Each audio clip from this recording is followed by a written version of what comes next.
அப்பா பொறுப்பா இவன் இன்ஸ்டால்மெண்ட்ல அடிக்கிறது இன்சல்ட்டிங்கா இருக்குப்பா. ஒரே கணத்தை தள்ளி முடிச்சிடலாம்ப்பா. ஹலோ சப்ஸ்கிரைபர்ஸ், இந்த வீடியோவில் நம்ம பார்க்க போகிற ஒரு முக்கியமான டாபிக் அப்படி என்ன நீங்கள் பார்த்துக்கிட்டிங்கன்னா, இப்போ ரொம்பவே இந்த ஜென்ரேஷன்லேயே இருக்கட்டும், அப்கமிங் ஜென்ரேஷன்லேயே இருக்கட்டும், நம்மளை போட்டு ரொம்பவே ஒரு டிப்ரெஷன் ஸ்டேட்டையும் தாண்டி சூசைட் பண்ணுற ரேஞ்சு கூட நம்மளை இது தள்ளி விட்டுரும் அப்படின்னு நான் நினைக்கிற ஒரு பயங்கரமான விஷயம். அது என்னன்னு பார்த்துக்கிட்டிங்கன்னா, சோசியல் மீடியா. சோசியல் மீடியாவை என்னடா இவனை லூசுத்தனமாக சொல்லிக்கிட்டு இருக்கான். ஏன் இப்போ கூட இந்த வீடியோவை நான் பேசி முடிச்சு அப்லோட் பண்ண போகிறது கூட சோசியல் மீடியாவில் தானே. நீயே சோசியல் மீடியாவை வச்சு நல்லா சம்பாதிக்கிற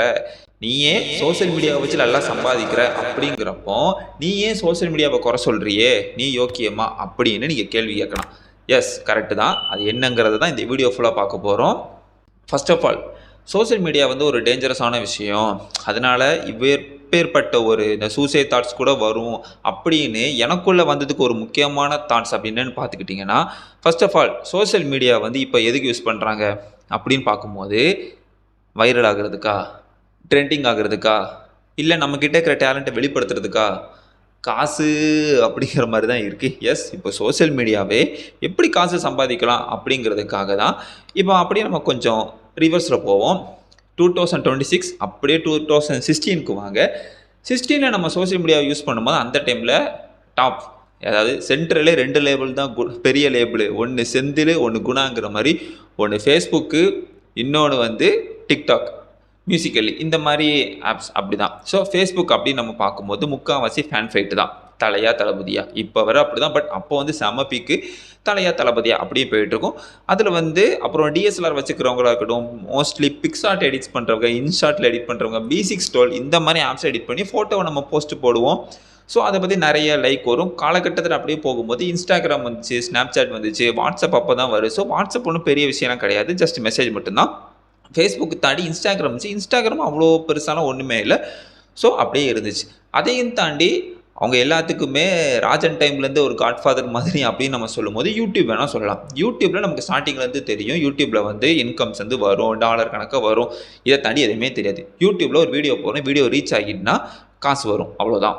ஸோ அப்படி இருக்கும்போது யூடியூப்பில் நம்ம 2016லேருந்து 17, 18, 19 அப்படின்ட்டு வரும்போது, பிஃபோர் லாக்டவுன் வரதுக்கு முன்னாடி ரிஷிபீடியாவாக இருக்கட்டும், Erumasaani, Mic Set, Black Sheep, அதுக்கப்புறம் நிறைய இருக்குது. பட் மெட்ரா சென்ட்ரல் இந்த மாதிரி, அப்புறம் அப்படியே அவங்க வந்து பரிதாபங்களாக ஆனாங்க. ஸோ இந்த மாதிரி இருக்கும்போது ஓகே இவங்க தான் யூடியூபர்ஸ் அப்படின்னு சொல்லிட்டு இருக்கும். சில பேர் அப்போ அப்கமிங் யூடியூபர்ஸ் நிறைய பேர் என்டர்டைன்மெண்ட்டாக வீடியோ போட்டாங்க. ஸோ இது எல்லாமே என்டர்டைன்மெண்ட் பர்பஸாக இருக்கட்டும், ஒரு டேலண்டட் பர்பஸாக இருக்கட்டும், எல்லாருமே சினிமாக்குள்ளே என்ட்ரி ஆகிறதுக்கு ஒரு சின்ன பிளாட்ஃபார்ம் வந்து எதுலேருந்து எடுத்துக்கலாம் அப்படின்னு பார்க்கும்போது, எப்படி சொல்கிறதா, ஒரு ஆடிஷன் அப்படிங்கிறதையும் தாண்டி இதுக்குள்ளே வந்தாங்க. ஸோ ஒரு எக்ஸாம்பிளுக்கு சொல்ல போனோன்னா, மீடியாவிலேருந்து நம்ம சாதிக்க முடியும் அப்படிங்கிறதுக்கு வந்து ஒரு சிவகார்த்திகேயன் ஒரு எக்ஸாம்பிள் அப்படிங்கிறது மாதிரி நம்ம யூடியூபர்ஸாகவும் வர முடியும் அப்படின்னு சொல்லும்போது இப்போ நிறைய பேர் இருக்காங்க. பட் இவங்க எல்லாத்துக்குமே ஒரு விதை போட்டு ஆரம்பித்தவர் வந்து நான் இப்போ சொன்ன யூடியூபர்ஸ் எல்லாருமே தான். எல்லாமே சரியான பீக்காக இருந்த ஒரு செமையான டைம். காலேஜ் டைமில் அவங்கள கட் பண்ணி ஸ்டேட்டஸ் போகிறதா இருக்கட்டும், ஸ்டோரி, இன்ஸ்டாகிராம் அப்படின்னு சொல்லிட்டு காலகட்டத்தில் அப்படியே போய்கிட்டே இருந்துச்சு. ஸோ இந்த 2020-21 வரைக்கும் எல்லாமே ஃபன் அண்ட் என்டர்டெயின்மெண்ட்டாக அப்படியே சூப்பராக தான் போய்கிட்டு இருந்துச்சு. என்டர்டெயின்மெண்ட் பர்பஸையும் தாண்டி லாக்டவுனுக்கு அப்புறம் ஃபுல் அண்ட் ஃபுல் இதிலேயே இருந்தோம். நம்ம நியூஸை பார்த்து தெரிஞ்சுக்கிறத விட சோசியல் மீடியாவை பார்த்து தெரிஞ்சுக்கலாம் அப்படின்னு சொல்லி ஒரு காலம் வரும்போது எல்லாமே அழகாக சூப்பராகவே இருந்துச்சுங்க. இப்போ இந்த ஜென்சி கிட்ஸ் அப்படின்னு சொல்லிட்டு இப்போ இருக்கிற இந்த காலகட்டத்தில் சோசியல் மீடியாவை வந்து ஏன்டா வளர்த்து விட்டீங்க அப்படிங்கிற மாதிரி தான் இருக்குது. அதுக்கு காரணம் டெக்னாலஜியில் இப்போ ரொம்ப பயங்கரமாக இருக்கிறது ஏஐயில் வந்து எக்கச்சக்கமாக நிறையவே அப்படி இப்படின்னு என்னென்னமோ இருக்குது. ஃபன் அண்ட் என்டர்டெயின்மெண்ட்டுக்காக யூஸ் பண்ணும்போது அது பார்க்குறதுக்கு நல்லா இருந்துச்சு. இதுலேயுமே கொஞ்சம் அன்வான்ட், ரொம்ப பயத்தை கொடுக்க வேண்டிய ஒரு விஷயங்கள்லாம் நிறையவே இருக்குது. அதை பற்றியும் நம்ம இந்த வீடியோவில் பார்க்க போகிறோம். அதுக்கு முன்னாடி இந்த சோசியல் மீடியா பிளாட்ஃபார்ம் வந்து ஒருத்தனை சூசைட் பண்ணுற ரேஞ்சுக்கும் தள்ளி விட்டுரும் அப்படின்னு சொல்கிறதுக்கு காரணம், சில பேர் கெஸ் பண்ணியிருப்பீங்க, சில பேர் என்னடா இவன் சொல்ல வரான் அப்படிங்கிறது மாதிரி இருந்திருக்கும். அதில் ஃபஸ்ட்டு காரணம் என்னென்னு பார்த்துக்கிட்டிங்கன்னா, சோசியல் மீடியாவில் இப்போ இன்கம்ங்கிறது வந்து யூடியூப் அப்படிங்கிறத தாண்டி இன்னொன்று, யூடியூப்பில் வந்து சும்மா வீடியோ போட முடியாது, காப்பிரைட் செக் பண்ணுவான். அதில் கண்டென்ட் நம்ம கண்டென்ட்டாக இருக்கணும், நம்மளோட வாய்ஸாக இருக்கணும்.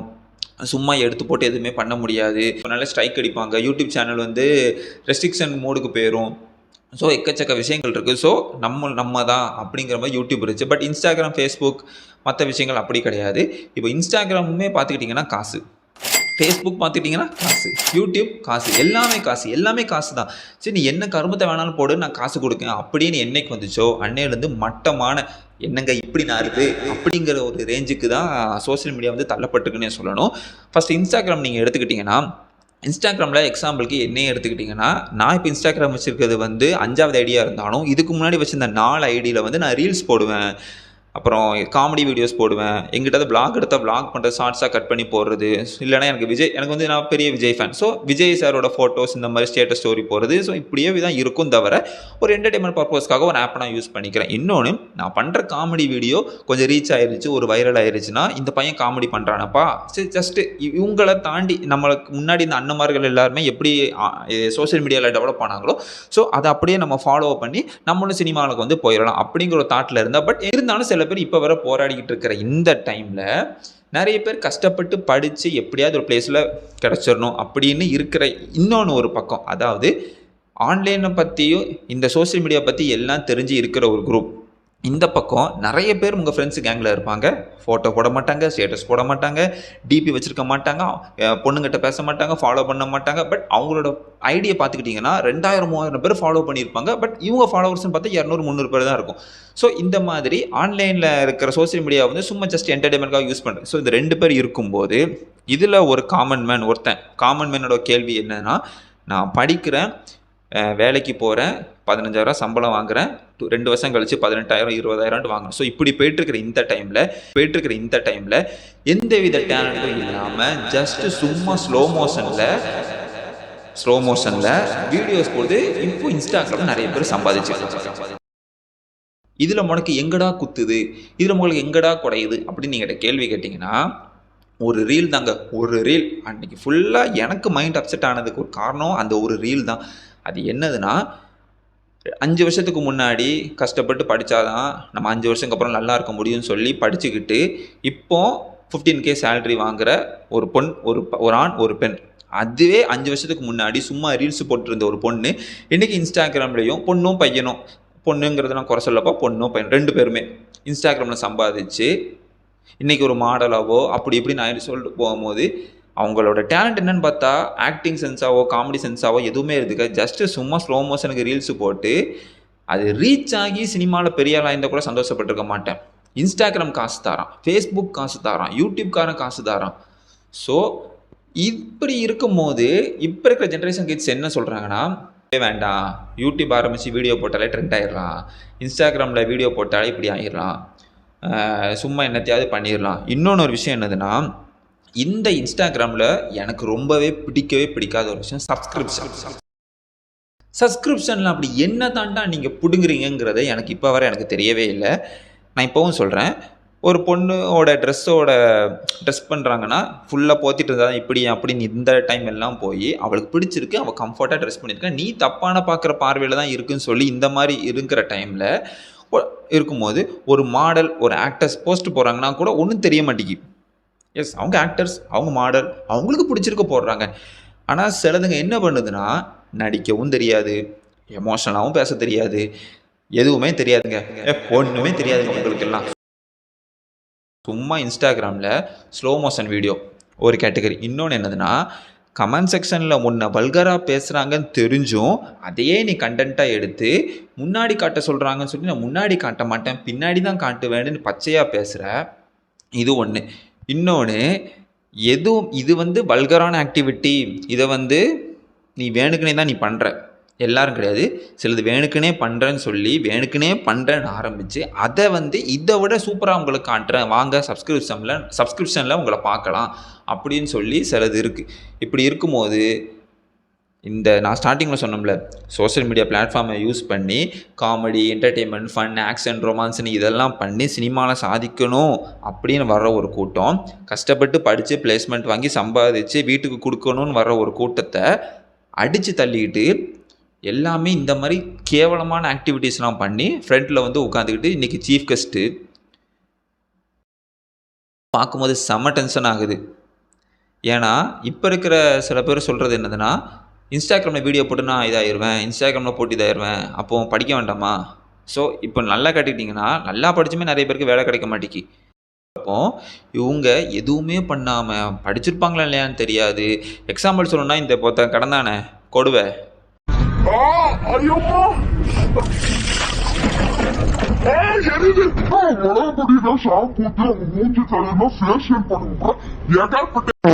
தப்பாக நினைக்கணுமா நினைக்கக்கூடாதா, ராங்கா கரெக்டாக, ஆனால் உங்களுக்கு அக்கௌண்ட்டில் காசு வருது, வரத்தான் செய்யுது.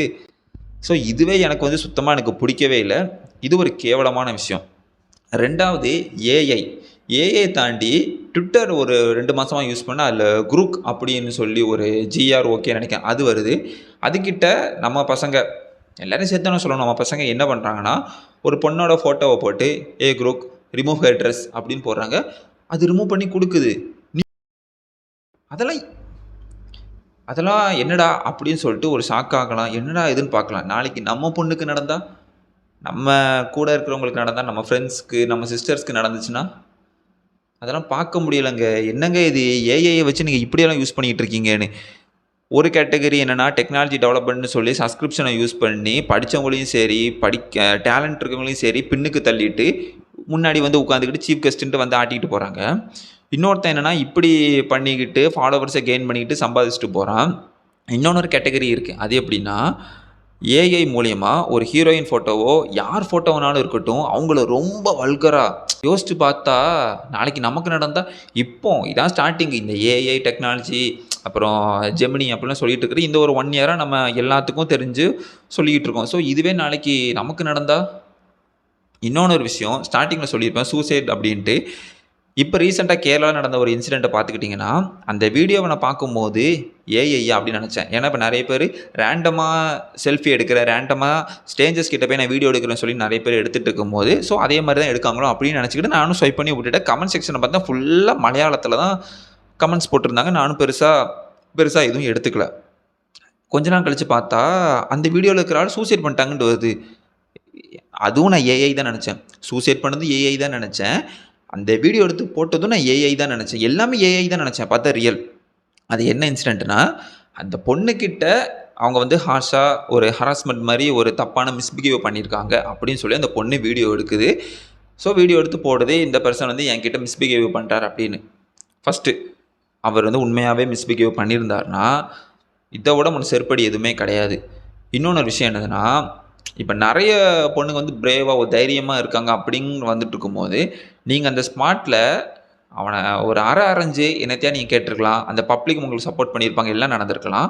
ஸோ அதை பண்ணாமல் நீங்கள் வீடியோ ஓகே நீங்கள் எவிடன்ஸ்க்கும் நீங்கள் வீடியோ எடுத்துருந்தால் கூட பிரச்சனை இல்லை. அது ஒரு 30 செகண்ட்ஸ் ஒரு 20 செகண்ட்ஸ் ஒரு எவிடன்ஸ் அப்படிங்கிற மாதிரி எடுத்துகிட்டு இந்த ஆள் பாருங்கள் இப்படி பண்ணுறாருன்னு சொல்லியிருந்தாங்கன்னா அவங்க பக்கம் இருக்க நியாயமும் வந்திருக்கும். ஒருவேளை தப்பு பண்ணியிருந்தானே திருந்திருப்பார். உங்களுக்கும் அடுத்த வாட்டி இருந்திருக்கும் ஒரு தைரியம் கிடச்சிருக்கும். உங்களை பார்த்து மற்ற பொண்ணுங்களும் தைரியம் கிடச்சிருக்கும். இதை எடுத்து போஸ்ட்டு போட்டால் தான் மாட்டுவான்னு நீங்கள் என்ன எடுத்துகிட்டு போஸ்ட்டு போடுறீங்கன்னு எனக்கு தெரியவே இல்லை. இப்போ எல்லா இடத்துலையுமே எப்படின்னா வீடியோ எல்லாத்துக்கும் வீடியோ, எதுக்கு எடுத்தாலும் வீடியோ வைரல் ஆகணும், ட்ரெண்ட் ஆகணும், ரீச் ஆகணும், அதை தாண்டி நிறைய காசு வரணும், எல்லா தாலியும் வரணும், எல்லாம் வரணும், அவ்வளோதான். எதுக்கு வீடியோ எடுக்கும், ஏன் வீடியோ எடுக்கும், என்ன பண்ணுறோம் அப்படிங்கிறதெல்லாம் கிடையாது. எவிடன்ஸ் ஆகிறதுக்கு பிரச்சனை இல்லை. நமக்கு என்ன தேவையோ அதை மட்டும் பண்ணிக்கலாம். அந்த டைமில் நீங்கள் உங்கள் மொபைலை எடுத்து ஆன் பண்ணி வீடியோ எடுக்கிற அந்த ஒரு நிமிஷத்தில் அந்த ஆள் சட்டையை பிடிச்சிட்டு அரைஞ்சிருந்தா அவர் தப்பு பண்ணியிருந்தால் திருந்திருப்பார். தப்பு பண்ணலைன்னா உங்களுக்கு உண்மை தெரிஞ்சிருக்கும், நீங்களும் மன்னிப்பு கேட்டிருப்பீங்க. அவரும் என்ன நடந்திருக்கு தெரியாது, பஸ்ஸுக்களோட என்ன வேணால் நடந்துக்கலாம். ஆனால் இப்போ என்னென்னா அவர் இறந்துட்டார், நீங்கள் ஜெயிலுக்கு போயிட்டீங்க. ஸோ இதை வந்து எதுக்கடா இதெல்லாம் சொல்கிற அப்படின்னு கேட்டாலுமே வீடியோவோட மாயம் அப்படின்னே சொல்லலாம். எதுக்கு எடுத்தாலும் வீடியோ தான் எடுத்து போடணும், வீடியோ எடுத்து போடணும், அவ்வளோதான். கண்டென்ட்டை வச்சு காசு, அவங்க காசுக்காக தான் பண்ணுறாங்கன்ட்டு நான் சொல்லலை. ஆனால் ஒரு மைண்ட் ரீதியாக நீங்கள் யோசிச்சு பாருங்களேன். ஒரு மிஸ்டேக் நடந்தாலும் சரி, நல்லது நடந்தாலும் சரி, கெட்டது நடந்தாலும் சரி, என்ன நடந்தாலும் சரி, பிறப்புல இருந்து இறப்பு வரைக்கும் வீடியோ எடுத்து போடணும். வீடியோ வைக்கிறது பிரச்சனை இல்லை. ஆனால் எது பர்சனலாக எடுக்கணும், எது ப்ரைவேட்டாக எடுக்கணும், எது பப்ளிக்காக எடுக்கணுங்கிறதே தெரியல. இப்போ நான் உங்ககிட்ட பேசி இந்த வீடியோ நான் போடுறேன், என்னோட கருத்து உங்ககிட்ட நான் சொல்கிறேன். தப்புனா நீங்கள் கமெண்ட்டில் எனக்கு கழுவி ஊத போகிறீங்க, அதை பார்த்து நான் திருந்திப்பேன். இல்லைனா சூப்பரா தம்பி, சூப்பரா அண்ணான்னு கமெண்ட் போடுவீங்க, நான் எடுத்துப்பேன். சிம்பிள். யாருக்கு எந்த பிரச்சனையும் கிடையாது. இதுவே எனக்கு டைவர்ஸ் ஆக போகுது, இவ தான் என் பொண்டாட்டி, எனக்கும் இவளுக்கும் ஆயிடுச்சுன்னு சொல்லி எடுத்து போட்டால் என்னோடய ஃப்ரெண்ட்ஸ் எனக்கு சப்போர்ட் பண்ணுவீங்க. அவளை அசிங்கமாக தானே திட்டுவீங்க. இதுவே அவள் வீடியோ எடுத்து போட்டானா அவளுக்கு சப்போர்ட் பண்ணி என்ன அசிங்கமாக தானே திட்டுவீங்க. ஆனால் எங்கள் 2 பேருக்கு தானே தெரியும் என்ன பர்சனல், என்ன பிரச்சனை, என்ன பஞ்சாயத்துன்னு. இதையுமாடா நீங்கள் வீடியோ எடுத்து போடுவீங்க. ஏன்னா ரீச் ஆகணும், வைரல் ஆகணும், ட்ரெண்ட் ஆகணும், காசு சம்பாதிக்கணும், அவ்வளோதானே. ஸோ எனக்கு எப்படின்னு பார்த்துக்கிட்டா, நான் சோஷியல் மீடியா யூஸ் பண்ணதுலேருந்து எப்படியாவது சினிமாக்குள்ளே போகணும், ஒரு சின்னதாக அப்படி இருக்கணும் அப்படின்னு ஆசைப்பட்டு அந்த ஒரு மைண்ட் செட்லேருந்து யோசிக்கும் போது காமெடியாக ரீல்ஸ் போடணும், வைக்கணும், நமக்குன்னு ஒரு ஜாப் இருக்கணும். அதை தாண்டி அது ப்ரொஃபஷனல், இது பர்சனல் அப்படிங்கிற ஒரு ட்ராக்கில் தான் நான் இருக்கேன். ஆனால் இதையே நிறைய பேர் டேலண்ட்டாக நிறைய பேர் பண்ணுறாங்க. உங்களுக்கு ஒரு எக்ஸாம்பிளுக்கு சொல்லணும்னா, டம் குக்குன்னு ஒரு அண்ணன் கஷ்டப்படுறவங்க சாப்பாடு போடுவார். அதெல்லாம் வேறு லெவலுங்க. அப்படியே வர்ற காசை சமைச்சு போடுறது. ஸோ இவங்களுக்கு வந்து சமைச்சு வீடியோ போடும்போது அவங்களுக்கு மூலம் ரெவன்யூ கிடச்சா சந்தோஷம். இன்னொருத்தர் இருக்கார், விக்கி பேட்ரோலா, அவர் நேம் எனக்கு சரி அவர் தான் நினைக்கிறேன். கஷ்டப்படுறவங்கள பார்த்தாலே இவர் தாங்க கடவுள், என்னை பொறுத்தவரை என் கடவுள் அப்படின்னு சொல்லும்போது அவர் அந்த மாதிரி ஒருத்தர். இன்னொருத்தங்க ஜஸ்ட் நார்மலாக யாருக்கும் எந்த வித கஷ்டமும் வராமல் ஹர்ட் பண்ணாமல் ஒரு சவுண்ட் எஃபெக்ட் வச்சு வீடியோ போடுறதுக்கு உண்டா நிறைய கேட்டகரி இந்த மாதிரிலாம் இருக்குது. இவங்க வந்து காசு ஏன் பண்ண பிரச்சனை இல்லை. எனக்கு குத்துது குடையுது. எஸ், எனக்கு எங்கே குத்துது குடையுதுன்னா, எந்த டேலண்ட்டும் இல்லாமல், எந்த வித டைலாக் டெலிவரி, ஒரு எமோஷன் எதுவுமே இல்லாமல் சும்மா 18+18+ஏ இல்லாமல் 18+ஆக ரீல்ஸ் போட்டு சம்பாதிக்கிற சில பேஜஸ்லாம் பார்த்தாலே அவங்களுக்கு காசு, சப்ஸ்கிரிப்ஷன். உங்களுக்கு எப்படி இந்த அரோராங்கிறவரையும் தெரியும்? அந்த ஒரு வீடியோவில் தானே தெரியும். எதுக்கு அவங்களுக்கு பலூனுக்காங்கிற நேம் வந்துச்சு? அந்த ஒரு வீடியோவில் தானே தெரியும். எப்படி சொல்ல, எப்படி எடுத்துக்கனே தெரியல. அவங்களுக்கும் சப்ஸ்கிரிப்ஷன் தான், சொல்லிடலாம். எப்போ உன் வேலையை பாருப்பா, சிம்பிளாக சொல்கிறேன். நானும் அவங்களும் யாரோ ஒருத்தவங்களும் இருக்கும். நானும் ஒரு பொண்ணும் இருக்குன்னு வச்சுக்கோங்களேன், இல்லை நானும் ஒரு பையனும் இருக்குன்னு வச்சுக்கோங்களேன். சும்மாவே அவன் வந்து என்னத்தையோ வீடியோ போட்டு சம்மந்தமே இல்லாமல் எந்த டேலண்ட்டும் காட்டாமல் ஏதாவது ஒரு விஷயம் தப்பாக இந்த மாதிரி 18+ ஆகும், மிஸ்பிஹேவியர் இந்த மாதிரிலாம் பண்ணி வீடியோ சம்பாதிச்சு 1 லட்சம் 2 லட்சம் சம்பாதிக்கும் போது கஷ்டப்பட்டு படித்து நமக்கு வந்து எதுவுமே கிடைச்சா கூட ஓகேங்களா, கிடைக்கலனா மனசாட்சி தொட்டு சொல்லுங்கள். உங்களுக்கு வந்து அவனை பார்த்து பொறாமல் வராதுன்னு சத்தியமாக வரும். டேலண்ட்டை காமிச்சு சோஷியல் மீடியாவில் பெரிய ஆள் ஆகிட்டு இருக்கிற டயத்தில் எந்த வித டேலண்ட்டுமே இல்லாமல் ஏஐயை வச்சு தப்பாக வீடியோ போட்டு தப்பாக மிஸ்பிஹேவ் பண்ணி வீடியோ எடுக்கணும், ரீச் ஆகணும்னு சம்மந்தம் இல்லாமல் பண்ணி இதெல்லாம் பார்க்கும்போது அங்கே வெறி வருது அப்படிங்கிற மாதிரி தான் இருக்குது. இந்த மாதிரி இன்சிடெண்ட் ஒரு 2-3 நாளாக எனக்கு நடந்துக்கிட்டே இருந்துச்சு. என்னடா ட்விட்டர் போனால் ஒரு பொண்ணோட ஃபோட்டோவை இங்கே என்னென்னா வீடியோ எடுக்கணும், ரீச் ஆகணும், ஒரு அவேர்னஸே இல்லை. யாருக்குமே எந்த வித அவேர்னஸுமே இல்லை. அந்த பஸ் இன்சிடெண்ட்லாம் எனக்கு ரொம்ப கஷ்டமாக தான் இருந்துச்சு. அதுக்காக பசங்க எல்லாருமே பஸ்ஸில் வந்து சில பேர் பஸ்ஸில் கரெக்டாக தான் போகிறாங்க, சில பேர் தப்பு, அப்படி கிடையாது. சில நாய்கள் இருக்க தான் செய்யுது. அதுக்காக எல்லாரும் அப்படிங்கிறது கிடையாது. எனக்கு அந்த வீடியோ பார்க்கும்போது இந்த இன்சிடெண்ட்டோட விஷயம் தெரிஞ்சதுக்கப்புறம் எனக்கு மைண்டில் தோணுச்சு என்னதுன்னா, வீடியோ எடுக்கிற டயத்துக்கு நீங்கள் கேட்டிருந்தீங்கன்னா இன்றைக்கி நீங்கள் தாங்க ஒரு சிங்கப்பெண் அப்படிங்கிற ஒரு ரேஞ்சுக்கு வந்திருப்பீங்க. இப்போ பாருங்கள், நீங்கள் ஜெயிலுக்கு போயிட்டீங்க. நான் பார்த்தேன், ஒரு வீடியோவில் பார்த்தேன், 10 வருஷம் ஜெயிலு, 1 crore ஃபைன் என்னமோ போட்டிருந்தாங்க. எதுக்கு? அவரும் இறந்துட்டார். ஒருவேளை அவர் உண்மையாக பண்ணியிருந்தாரா, இல்லை ஒருவேளை அவர் இப்படியே வச்சுக்கோமே, இது வந்து இந்த பொண்ணு மேலே தான் தப்புங்கிறப்போ இப்படி ஆயிடுச்சு. அவர் மேலே தப்பு இருந்துச்சுன்னா அவர் வந்து வெளியே மானம் போச்சு, மரியாதை போச்சுன்னு செத்துட்டாரு. ஏன்டா என் கிட்ட ஒருத்த மிஸ்பிஹேவியோ பண்ணுறதுனால தானே நான் வீடியோ எடுத்து போட்டேன், அதனால் நான் செத்துட்டானா எனக்கு தண்டனையான்னு சொல்லி இந்த பக்கம் பொண்ணு பக்கம் நியாயம் இருக்கட்டும். பையன் பக்கம் நியாயமா, பொண்ணு பக்கம் நியாயமானு பார்க்குற டயத்தில் நீங்கள் இந்த வீடியோ எடுக்கிற டயத்தில் அவனை திட்டி ஏதாவது பண்ணியிருந்தீங்க, இன்றைக்கி நீங்கள் நான் ஆல்ரெடி சொன்ன மாதிரி சிங்கப்பெண்ணாகவே வந்திருப்பீங்க. ஸோ எனக்கு இந்த வீடியோ நான் போட முக்கியமான ரீசனு, எனக்கு வந்து நம்ம ஃப்யூச்சர் எப்படி ஆக போகுதுங்கிறது தெரியலை. ஒரு டெவலப் இருந்துச்சு, ChatGPT, ஏஐ, இந்த ஜெமினி இந்த மாதிரி வச்சு நம்ம டெவலப் ஆகும் அப்படின்னு பார்த்தா நிறைய பேர் மிஸ்பிஹேவ் பண்ணுறதையும் தாண்டி ஏர்ன் பண்ணுறாங்க. வெறுப்பாக தான் வருது, சத்தியமாக வெறுப்பாக தான் வருது. டேலண்ட்டாக இருக்கட்டும், ஒரு ஸ்பீச்சாக இருக்கட்டும், ஒரு கண்டென்ட்டாக இருக்கட்டும். ஸோ இதெல்லாம் ஒருத்தவங்களோட டேலண்ட். இந்த சில பேர் சிலம்பாட்டம் ஆடுவாங்க, டான்ஸ் ஆடுவாங்க, ட்ராயிங் வரைவாங்க, சில பேர் பார்த்துருப்பீங்க நாக்கால் வரைவாங்க, எதாவதுங்க. ஏன்னா உனக்கு வந்து என்ன சொல்கிறதுனே தெரியாமல் இந்த மாதிரிலாம் பண்ணிகிட்டு இருக்கும்போது சம்மந்தமே இல்லாமல் தேவையில்லாத விஷயம்லாம் கண்டென்ட் போட்டு சம்பாதிக்கிறத பார்க்கும்போது தான் வெறி வருது. ஸோ என்னை பொறுத்தவரை இந்த சோஷியல் மீடியா பிளாட்ஃபார்ம்குற வந்து ஃப்யூச்சரில் வந்து கண்டிப்பாக நிறைய பேருக்கு ஒரு நைட்மேர், ஒரு இதாக தான் இருக்க போகுதுங்க தான் நான் சொல்லுவேன். ஸோ நீங்கள் இந்த சோஷியல் மீடியாவை எப்படி பார்க்குறீங்க? உங்களுக்கு இந்த சோஷியல் மீடியா வந்து எந்த மாதிரி யூஸ் தருது, இல்லை உங்களோட கருத்து என்ன அப்படிங்கிறத மறக்காமல் கமெண்ட்டில் சொல்லுங்கள். என்ன பண்ணுறது, நிறைய விஷயங்கள் பார்த்துட்டு டென்ஷன் கோவம் தான் வருது. என்ன பண்ணுறது, பர்சனலையும் தாண்டி ப்ரைவேட்டையும் தாண்டி பப்ளிக்கில் எக்ஸ்போஸ் பண்ணால் தான் நம்ம ரீச் ஆகும், ஏர்ன் பண்ண முடியும்னு சொல்லிட்டு நிறைய விஷயங்கள்லாம் பண்ணிக்கிட்டு இருக்காங்க. ஸோ அதில் உங்களோட கருத்துக்கள் என்னங்கிறத மறக்காமல் கமெண்டில் சொல்லுங்கள். இதே மாதிரி ஒரு சூப்பரான இன்ட்ரெஸ்டிங்கான நெக்ஸ்ட் வீடியோவில் சந்திக்கலாம். பாய்.